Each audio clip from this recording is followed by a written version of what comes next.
16वीं सदी की बात है। पौड़ी के बयली गांव में एक बारात आने वाली थी। पूरा गांव बारातियों के स्वागत की तैयारी में जुटा था। खाना पकाने की व्यवस्था जहां की गई थी, वहां से पानी का धारा कुछ नीचे स्थित था। इस धारे से पानी का एक गैड़ा यानी एक बड़ा बर्तन ऊपर पहुंचाना था, लेकिन ये गैड़ा इतना बड़ा और भारी था कि गांव के कई लोग मिलकर भी इसे नहीं उठा पा रहे थे। तभी एक 14 साल का बच्चा वहां पहुंचा और उसने अकेले ही पानी से भरा ये गैड़ा उठाकर एक ही सांस में ऊपर वहां तक पहुंचाया जहां खाना बन रहा था। इस बच्चे की विलक्षण क्षमता को देखकर पूरा गांव अवाक रह गया। गांव वालों ने इस बच्चे को अपने कंधों पर उठा लिया और उसकी जय जयकार करने लगे।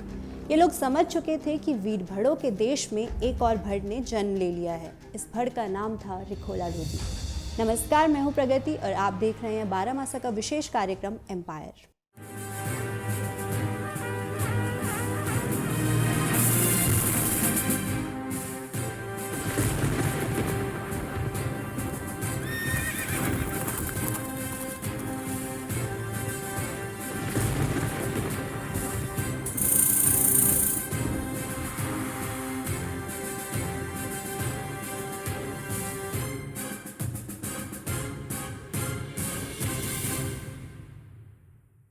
देवभूमि उत्तराखंड में कई ऐसे योद्धाओं ने जन्म लिया है जिनकी वीरता के किस्से यहाँ के लोकगीतों से लेकर इतिहास की किताबों तक दर्ज हैं।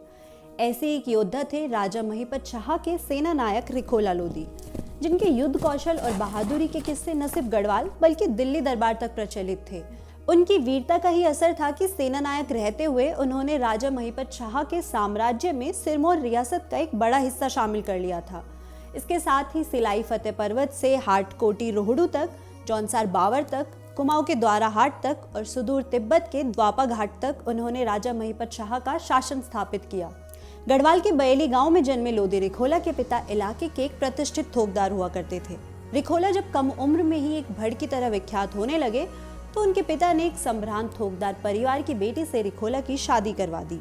इतिहासकार भक्तदर्शन लिखते हैं कि उन दिनों लोधी रिखोला अधिकतर अपने गांव से कुछ मील पश्चिम की दिशा में न्याय नदी के किनारे खैरासैंण में अपने बगीचे में रहा करते थे, लेकिन जल्द ही उनके एकांतवास का वो क्रम भंग हो गया।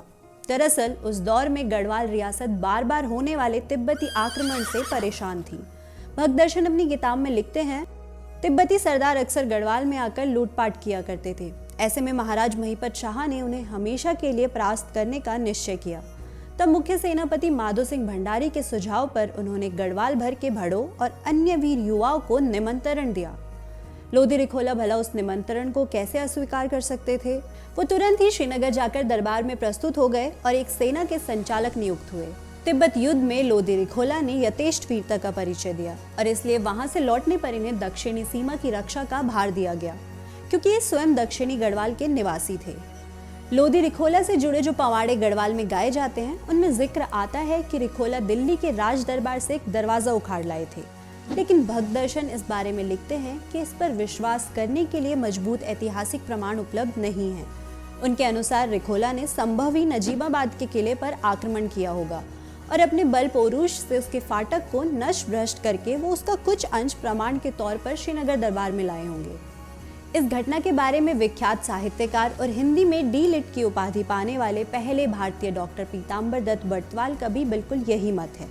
उनके अनुसार क्योंकि दक्षिणी सीमा की रक्षा का भार रिखोला के कंधों पर था, ऐसे में नजीबाबाद के किले पर उनका आक्रमण करना ज्यादा तर्कसंगत लगता है, क्योंकि उन दिनों डाकू लुटेरे गढ़वाल की सीमा में घुसकर लूटपाट करते थे और भागकर नजीबाबाद की सरहद में घुस जाया करते थे।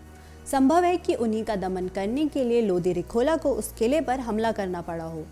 दक्षिणी लुटेरों का दमन करने के लिए लोधी रिखोला ने जिस स्थान पर अपनी रक्षणी सेना नियुक्त की थी, उसे ही अब रिखणी खाल कहते हैं।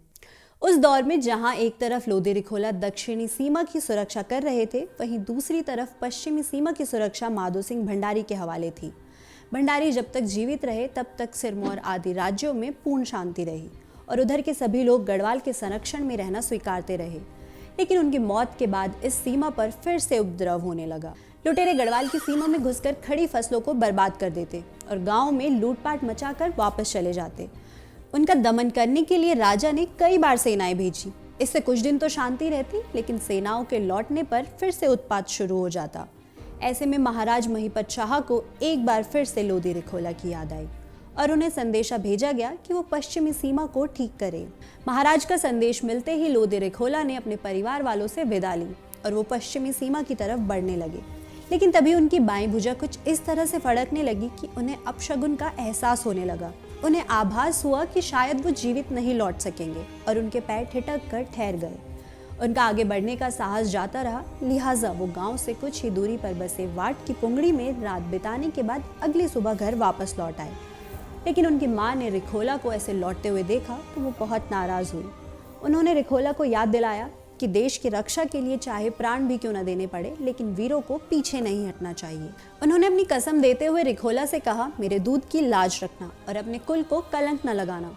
माँ से मिले इस प्रोत्साहन के बाद लोदी रिखोला श्रीनगर पहुंचे, जहां महाराज ने स्वयं अपने हाथों से उनका तिलक किया और अपना आशीर्वाद देते हुए एक सेना के संचालन का भार देकर उन्हें पश्चिमी सीमा की तरफ रवाना किया।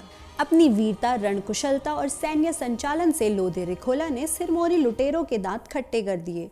उन्होंने लुटेरों को गढ़वाल की सीमा से बाहर तो खदेड़ा ही, साथ ही सिरमौर की सीमा में घुसकर उनका बुरी तरह दमन भी किया। भक्तदर्शन लिखते हैं कि तब उस पूरे क्षेत्र में त्राही त्राही मच गई थी और सबने लोदी रिखोला को आश्वासन दिया था कि वो आज के बाद कभी भी गढ़वाल की सीमा लांघने की गलती नहीं करेंगे। यहाँ तक कहा जाता है कि उस दौर में रिखोला लोदी के नाम से ही उस पूरे इलाके के लोग आतंकित हो उठते थे। पश्चिमी सीमा पर सफलता पाकर जब रिखोला श्रीनगर लौटे तो वहां इनका शानदार स्वागत किया गया। महाराज ने स्वयं अपने हाथों से इन्हें खिलत पहनाई और आज्ञा दी कि कराई खाल से दक्षिण का सारा इलाका जागीर में इन्हें दे दिया जाए। भक्तदर्शन लिखते हैं कि रिखोला के इस असाधारण सम्मान से मंत्रियों में खलबली मच गई और उन्होंने रिखोला के खिलाफ षड्यंत्र रचने शुरू कर दिए। उन्होंने महाराज को बहकाया कि लोदी रिखोला स्वयं राजा बनना चाहते हैं। इन्हीं मंत्रियों ने फिर रिखोला की हत्या तक करने का प्रयास किया। इसके लिए उन्होंने एक चाल चली। रिखोला लोदी को बल प्रदर्शन करने की चुनौती दी गई। उनसे कहा गया कि वो एक विशेष दरवाजे को उखाड़कर अपनी ताकत का सबूत दे। जहां ये दरवाजा लगाया गया था उसके ठीक पीछे एक गड्ढा किया गया था जिसमें लोहे के बर्छे लगे थे और इस गड्ढे के ऊपर नकली जमीन तैयार कर दी गई थी। प्रदर्शन वाले दिन जैसे ही रिखोला लोदी ने उस विशाल दरवाजे को झटका देकर उखाड़ा, वो पीछे के गड्ढे में जा गिरे और बर्छे से बुरी तरह जख्मी हो गए। एक वर्णन के अनुसार लोदी रिखोला का वहीं देहांत हो गया और सिर्फ उनकी पगड़ी ही बयली तक पहुंच सकी, जहां रिखोला की पत्नी उनकी पगड़ी के साथ सती हो गई। लेकिन एक अन्य वर्णन के अनुसार उन बर्छों से घायल हो जाने पर भी रिखोला साहसपूर्वक उठ खड़े हुए और अपने गांव की तरफ चल दिए। यहाँ खैरासैंण के पास विषगड्डी नदी के किनारे पहुंचने के बाद जब चढ़ाई शुरू हुई तो वो आगे नहीं बढ़ पाए और वहीं उनके प्राण निकल गए। इन दोनों कथाओं से इतर एक कथा ये भी है कि लोदी रिखोला ने अपनी पगड़ी से अपनी कमर के घाव कसकर बांध लिए थे और वो घोड़े पर सवार होकर अपने गांव पहुंचे, जहां पर उन्होंने अपनी मां की गोद में अंतिम सांस ली। भक्तदर्शन लिखते हैं कि रिखोला लोदी के इस तरह से षड्यंत्र का शिकार हो जाने पर महाराज महिपत शाह को गहरी आत्मग्लानि हुई।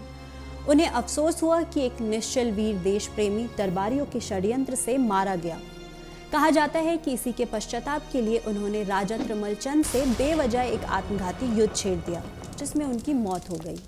लोदी रिखोला के वंशज आज भी मल्ला बदलपुर पट्टी के बयली और कोटा गांव में रहते हैं।